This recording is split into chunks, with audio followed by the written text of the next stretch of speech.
Hello everyone, I am Drew, coming at you live from the set in the Microsoft Store for the first ever episode of Choose Your Weapon.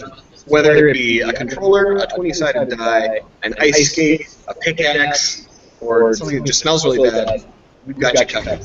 I am here tonight with Stephen Dewey, the creator of 10 Candles. Hello. Well, we'll zoom over to now. And Jake Oz. How's it going, everybody? The man himself. And tonight's a very special night because we're going to come to you and talk about the newest game coming out of Kickstarter and one of our most excited traditional releases of the year, because there aren't that many every year, so you gotta look forward to the ones you got. And this is called 10 Candles. Now, Stephen, you are the creator of such a game. That would be me. I guess the first question everyone's going to ask for you is, what is your game? Why is it named 10 Candles? What does this have to do with pyromancy? Well, there's a little bit that has to do with pyromancy, but not much. So 10 Candles is a tragic horror, time-based storytelling game. It's basically, if you're familiar with tabletop role-playing games, you're going to feel right at home playing this, but it's less based around heavy, complex rule systems. It's a very light rule system that promotes telling stories, sitting around a table and telling a story with your friends. The general concept of 10 Candles. 10 days ago, the world went dark, sun went out, or vanished, something black covered the world, everything was thrown into darkness and chaos. We were told 2 days after that everything was okay, the sun would go out, we would make it. 5 days ago, something showed up. They came. And ever since then, they've been hunting humanity.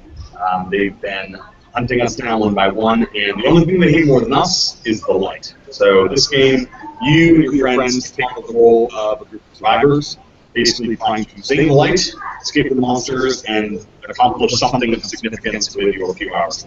Now this sounds really familiar. Is this based on Boston during the snowstorms this winter? It sounds a lot like the sun going out and people fighting amongst each other and banding together trying to get things done. It is not, but you could totally run a game of 10 Candles that is based around that, so it could be. So there's a customizable element to this. Yes. So I guess what I'm first most interested in is how far can you go with 10 Candles? Like, what's the wildest scenarios you can imagine? Sure. So, well, 10 Candles is designed to be a one-shot game.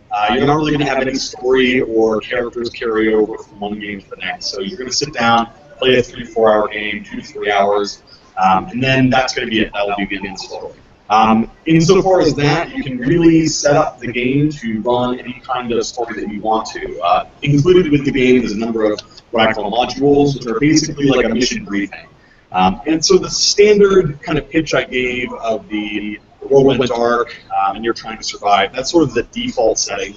And I run a lot of my playtests sort of in the middle of nowhere, the foothills of Pennsylvania, just trying to get somewhere safe. But I've also run playtests where you're astronauts on the moon base, where you're a group of kids at a cabin and it's a slasher flick, where you're a group of dogs on the run from hounds and mountains. Like there's a whole, literally you can run anything you want to with the game. It's just a sort of platform for running any sort of tragic horror game.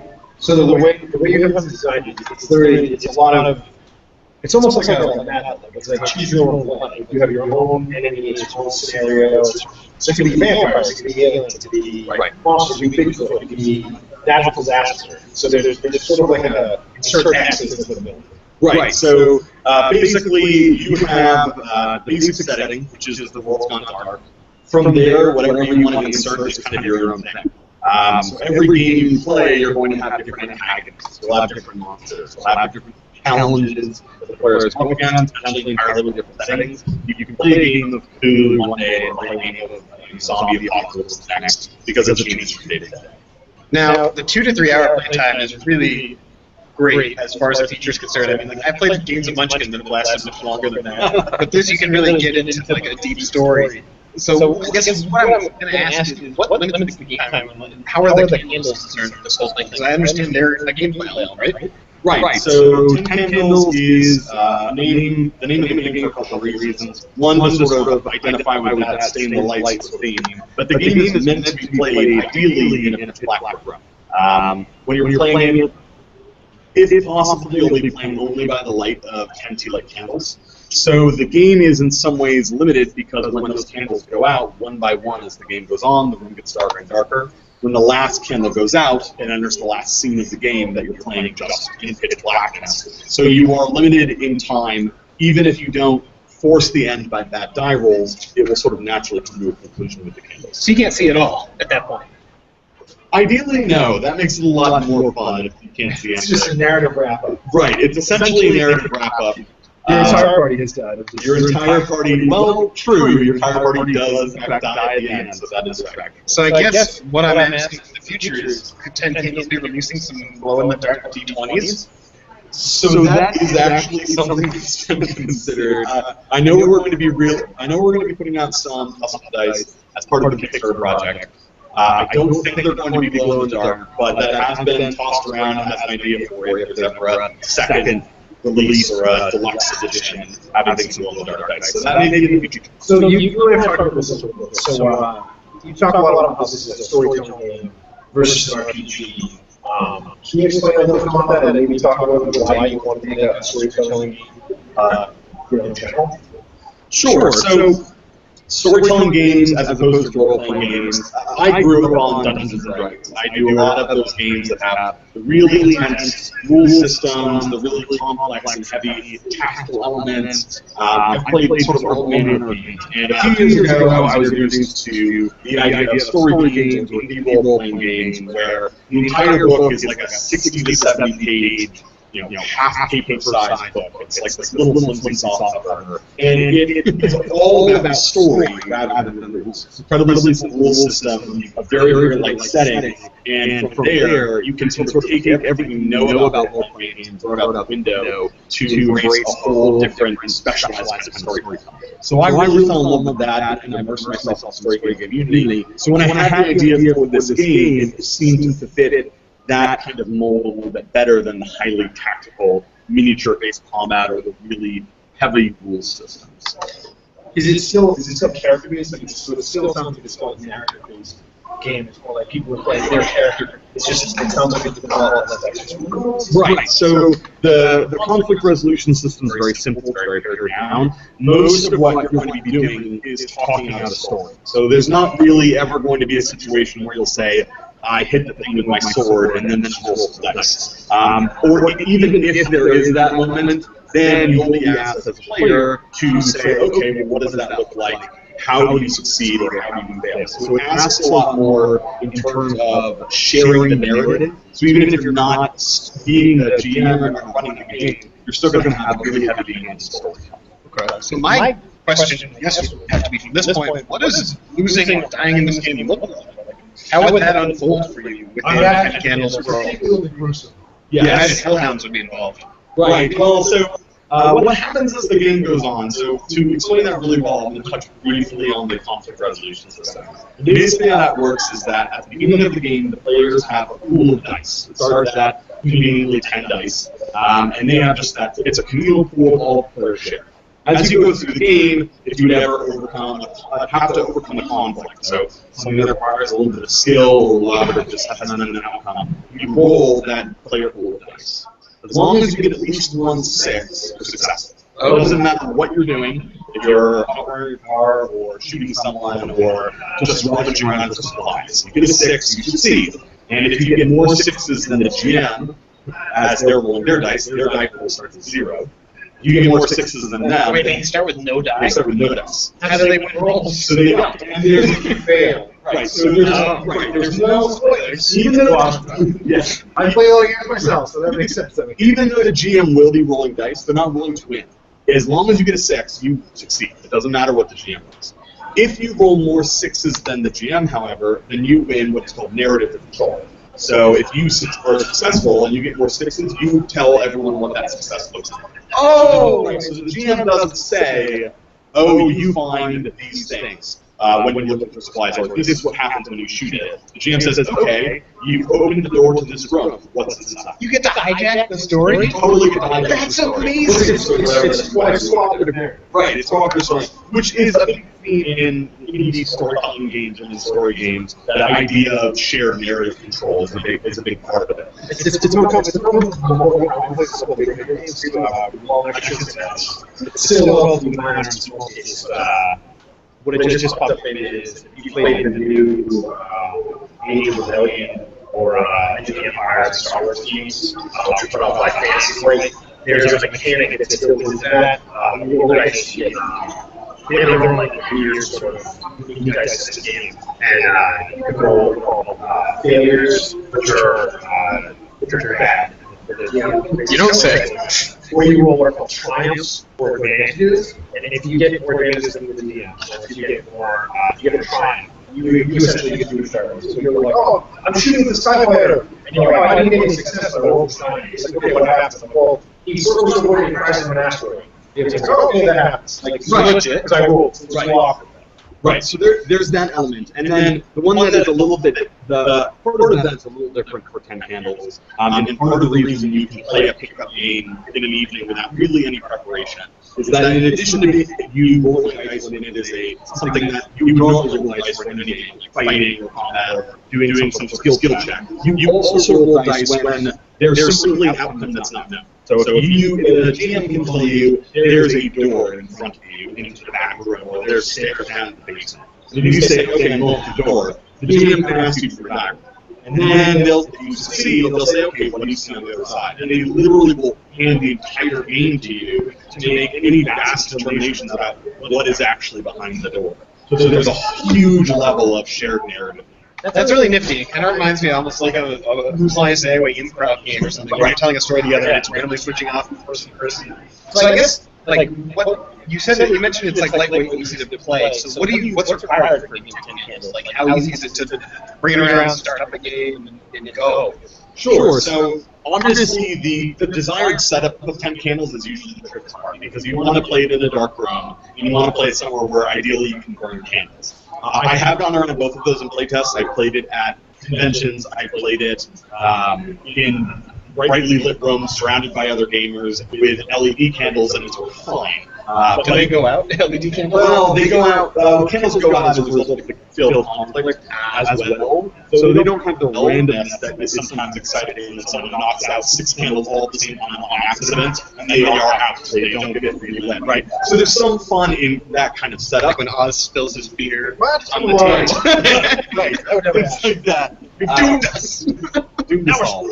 Yeah. And that has happened. I was playing a game and my girlfriend's Black Lab just whiffed out 8 or so of the candles within the first 10 minutes.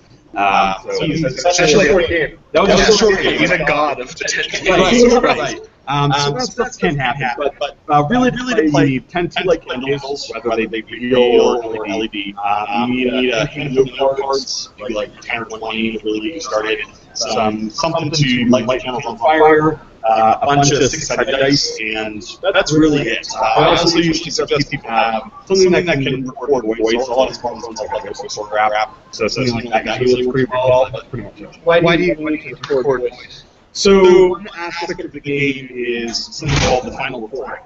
So at the very beginning of the game, you pass around a voice recorder, and everyone sort of leaves that classic horror trope. I don't know if anyone's going to get this, but we're going out into the darkness to do such stuff, right? So you pass around the table, and you make that recording, which is beautifully and fantastically then played one more time at the very end of the game, as everyone's sitting in darkness after they're dead. It's like an audio diary. Right, it's an audio diary. It provides bookends on the game, and it provides an artifact you can have with you in the game. On my phone, I have all the recordings. So you can remember them fondly, like all those campaigns that you forget about you played D&D. Exactly. It gives you a little something to keep along. That's really cool. So I have another question. So you talk about. So I understand that dice was Right. Which one's out, smaller. Yes. And the deals would be bigger. Exactly. Yeah. As the game goes on, the every scene that comes by, lose die, and the GM will get it. And dice also fluctuate during the scene. So when you roll, if you get that 1/6, you're successful. All your ones get set aside. They just go in a pot somewhere and forget about. So your die gets smaller, so make it more likely that they fail, and then prompt the next. And that's brutal. No, it's only if you don't roll a 6. That's when you fail to combat, and that's when you roll a candle. And when that happens, and the new scene starts, your die gets filled with all of those dice that you set aside, and the GM takes one more die, permanent die. Okay. So as the game goes on, players have usually feel something less powerful. You have less control over the outcome of your die rolls, and you have less chance of succeeding, and also you slowly lose narrative control. So I guess you've talked about Survivor versus Tragic. Right. So this plays into that. This one is more tragic. Yes. One is more tragic. So what's exactly? Well, I mean that's arguable. So survival horror. There's a ton of amazing games out there that embrace that genre perfectly. And there's a lot of great role-playing games out there that embrace that genre perfectly. Dread is one that always comes to mind. Where you play around a table with a Jenga tower. And every time you want to do something, you pull one or more Jenga blocks. The tower falls. Your character dies. It's amazing. It's perfect. Right? It's a perfect idea of survival horror around a table. And Black Labs can also get involved in that. Right. And that's right. It's the anxiety from your character died anymore. And when you're kind of sitting back away from the Jenga tower, don't need to pull from it, there's kind of that fluctuation of energy. You're not as anxious, you're just sort of playing the game and very worried about the next time you're going to have an pull. So the fear and the anxiety sort of comes from the fact that your character died anymore. I didn't want to really make another survival horror game because, for one, I don't really like games where, you're dead, you sit out the rest of the game, right? Which is problematic if you're ever sort of at a social gathering. And then the other part of that being that there are already some great games. I don't need to reproduce that one. So tragic horror, the idea that I had was that the fear would come from something else. You don't have to worry about surviving or when you might die. You don't have to worry about that at all because the game tells you you're all going to die at the end. We promise you won't die. So right, that works off the table. You don't need inevitability of death. Exactly. You don't need to worry about winning. Right? You can't. A lot of the contestants will be like, so how do we win? It's like, oh, that's not the point. Oh, that is you can't win the game. It's a game that reminds you that you're gonna die no matter what. A little bit. Entropy and decay is coming. Right. And it's just not that kind of game. So when that's taken off the table and you don't have to worry about, we could die at any moment, then you can focus more on playing this story game where you all sort of contribute to a creepy, terrifying story. Because it's less about dying at any moment and more about that slow anxiety towards the end as you lose light, lose control over the story, and sort of slip into that inevitable darkness. Now, you're like a LARP guy, and coming from that background, I can totally see how you're like injecting tension into something that ordinarily wouldn't have that level of roleplay. So, does this come from your like want to have more roleplaying in your tabletops? Definitely. I did theater in high school. I've done all manner of gaming from tabletop to live action to anything that you can think of. I've probably done it. And one of the things that I find more and more is that what's really great about tabletop gaming is when you can create an experience at the table. And it's not just die rolling, and you don't feel like, okay, I made some really smart plays and we won. That's fun too, and playing that tactical stuff can be fun. But what I really love is really immersive and evocative games that have that sort of experience that you can walk away from saying, wow, that was a really interesting 3 to 4 hours that I just spent, and that was a cool memory, and now I can go forward from that on. I think being a pretty game, I think I agree with over the years, even if basic was decided to do that kind of game, and over the years, everyone knows it's not really a role playing. It's a roll dice, fight monsters, roll dice, kill them, get XP, start them. But most players of our venue turn that into role playing and then look for other things that are more conducive to role playing in general and allow that. I think a big thing that kind of relates to that, and this goes back to your mechanics, the mechanics for the game itself is everyone essentially die at the same time? Like, there's no way that, like, if we're all playing, I can't get killed and then I would sit out. Like you're talking about. Like, we all somehow make it to the end and then. Right. So basically, if there's a couple. There is a way around that, and it's largely player choice. But the way the game is sort of written, and will most commonly fall out, is that if there ever was a situation in which your character, for whatever reason, would die, then you're going to roll a conflict. And even if you fail, it might be really bad. You might get broken ribs, or you even wind up unconscious. But Not broken ribs. Right, or all sorts of horrible things could happen. But you're still going to technically be alive, and usually most groups will all kind of work together to make that possible in the story.